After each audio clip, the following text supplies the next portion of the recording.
Hi everyone, welcome. This is the first YouTube video of our YouTube channel, Safe Space series. It's on the MindStar Health channel. MindStar Health is my company. I'm Kristen Rulon. I am the founder and CEO, and I feel compelled to do a YouTube channel. Guys, it's something I never thought I would do ever, but mental health education it's everything to me. So I'm putting myself out there. My company has an app that's launching soon, and I will share a separate video later in the series about that as we get close to launching. But this is the intro video to the Safe Space series. And so who the heck am I? And what the heck is the Safe Space series about? So as you follow our journey with this series, this is what I have in mind. This is what I have planned. So we're going to tackle self-care because that's what my company really focuses on as far as mental health education. We focus on self-care. My company's mission is self-care education and awareness for all minds because I think that's really important to us. I am in my office, which, yes, is my kids' playroom. I just moved my office down here. It was upstairs, and then I realized that there was some space down here that was not being utilized. So here we go. So why is somebody without a professional mental health background doing this? Well, here we go. I'm a survivor of severe postpartum depression and anxiety. That's a mouthful, I know. So I went through that probably about 4.5 years ago from the birth control shot. We had our third child. I went in for my checkup, thought I would get the shot to kind of, well, just make sure our bases were covered until my husband had a vasectomy. So truth time, he has one. And honestly, it was a really simple procedure and recovery was great. So don't listen to those myths that it's this horrible thing because it's not if you find the right doctor and you listen to your doctor. So I get the shot and they say, hey, there's a 2% chance if you already have the baby blues or whatever. And I thought, please, I'm just adjusting to 3 kids. I'm fine. I was pretty unaware of my anxiety and probably some waves of depression. You know, the clinical diagnosis of depression, I kind of have mixed feelings about it a little bit. But I definitely had bouts of sadness, let's put it that way, off and on through my life, as I think most of us do, as we are emotional people, emotional beings, as we evolve, right? Unfortunately, we really do grow through what we go through. And I'll talk about that in a separate video about how somehow society now thinks that we have to suffer to succeed, which is something I'm personally overcoming now, thinking that I have to really struggle, and therefore I have to struggle first in order to make it. And things really shouldn't be easy, but some things have flowed in my business and some things haven't flowed. That doesn't make it good or bad. So regardless, let's get back to this. So I get that.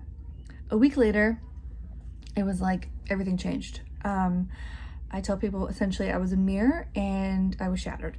I didn't know who I was. I didn't know who was saying these terrible things in my mind. I didn't know what was going on at all. I went to my doctor and they said, oh, sorry, here's some pills and best of luck. It could take a while for your body to kind of regulate itself. And it depends how well it absorbed the hormones in the shot and releases them. And it was a good 18 months, guys. The first year I fought it naturally. So here's the thing. If I probably would have got on medication sooner, I probably would have been better off as far as recovery time. But the longer that you wait, the longer the recovery. So I waited a year and then went on medication. So I was saying probably a year after that, and about 18 months after that. So at this point, my daughter's 2.5. And then I kind of evolved into PTSD because, like I said, I was shattered. I'm a naturally optimistic person. I never had been through something so traumatizing, and I was the only one experiencing it. Granted, other people were affected by it. I mean, people could tell I was not myself, avoiding eye contact, less more quiet, just not my quirky self. But the thing is that I had people stick by me. Some people did not, and some people did.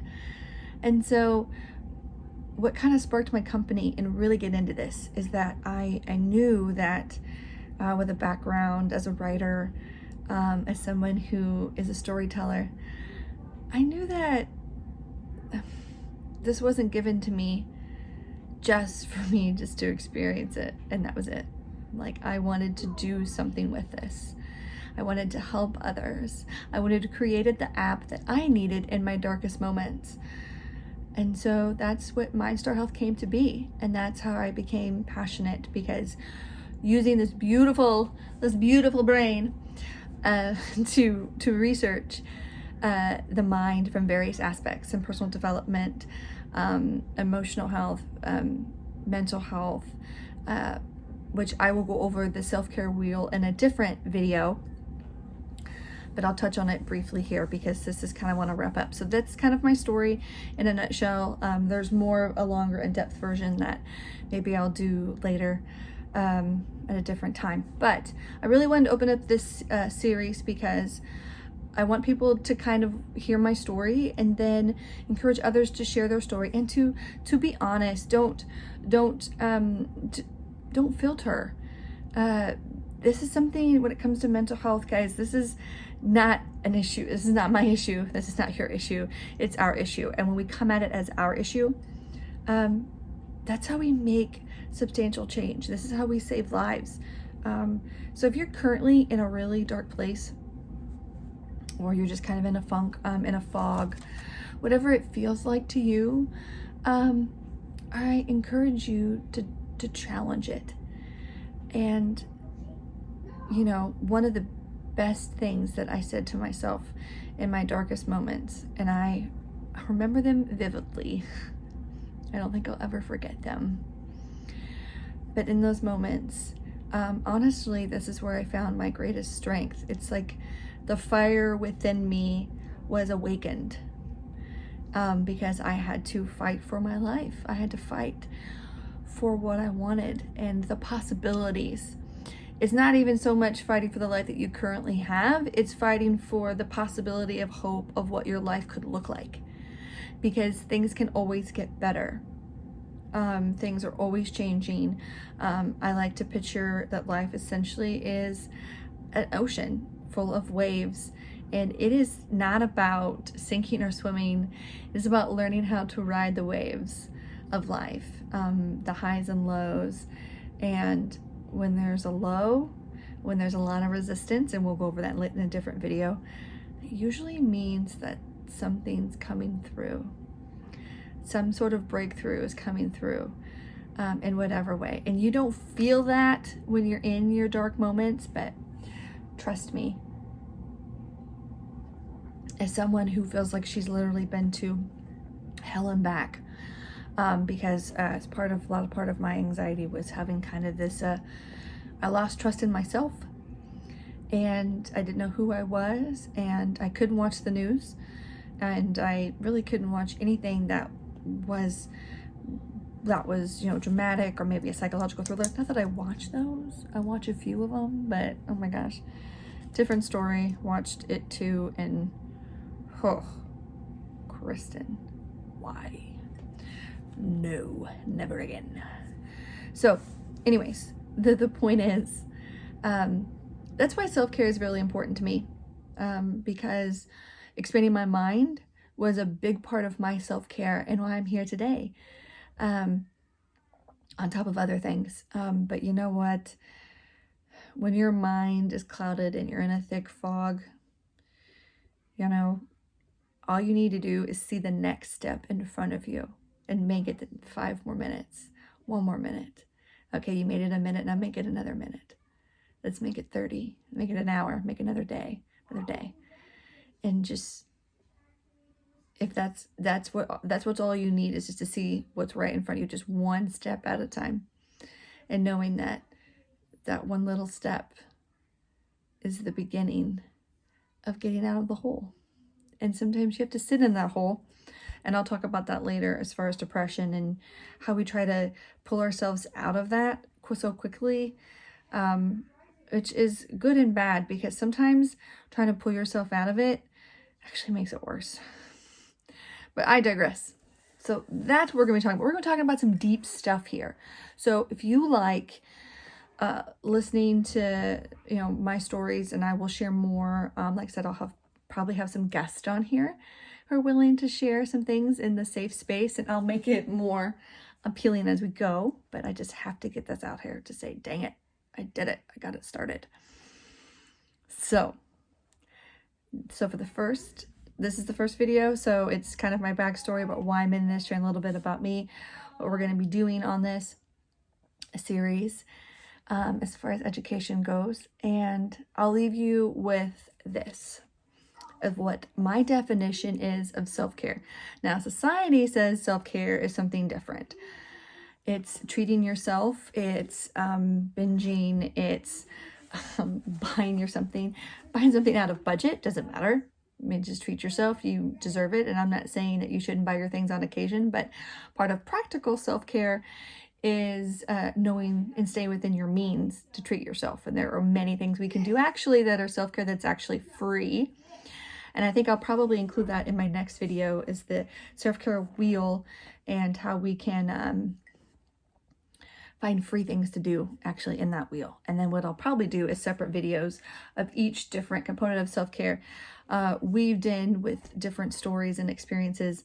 I'll probably do a lot of videos on emotional health and mental health. Those are my two big things. To me, they are the most important. If that especially the mental and emotional part, as far as the self-care wheel, because that part of it is missing, then it doesn't matter about what you do. It doesn't matter how much you work out, how healthy you eat, how well you take care of your skin, how much time you spend with friends. If you're not dealing with your emotional or mental health, it will catch up with you. And sadly, the statistics of suicide are proving that more and more, which is just devastating. So self-care, to me, the definition, self-care is the action we take to express self-love, to show ourselves self-love. Because when you are doing things for yourself, you are taking care of yourself, you're nurturing yourself, which means you are letting yourself know that you love yourself. And a lot of us can't say we love ourselves. It's some reason it's really hard to say, and that maybe should be a whole different video someday. The point is, self-care is the action that we take to express self-love. And that's honestly the most important love that we have, is our love for ourselves. Because we're stuck with ourselves the longest. I mean, I have a husband and I have my children, but they're not going to be with me forever. They haven't been with me forever. There's times I'm by myself. I can never escape myself. So why not love myself? And as you see, you'll probably hear my kids from time to time. So I will leave you with that, with my definition of self-care. Thank you for watching. Please subscribe and like the video. And stay tuned. We've got some great things ahead.